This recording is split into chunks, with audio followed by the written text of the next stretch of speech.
To use the Soloop for video editing in Oppo A6 Pro 5G, first of all, we'll need to launch our Photos app.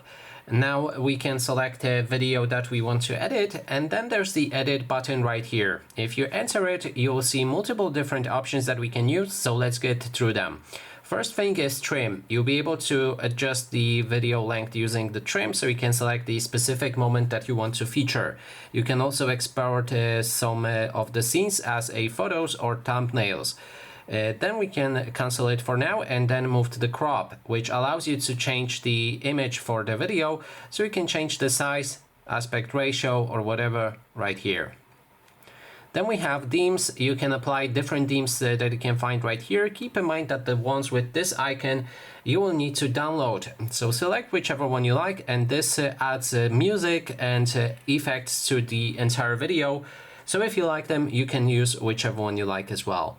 Now we can go back and enter filters. You'll be able to apply different image filters to your video. Then there's the soundtracks. This speaks for itself. You can add one of the songs or music to your video if you like. Then we have the export as live photos. You can export a certain, depending on the length of your video, you'll be able to download or convert a specific section of it to live photo if you like.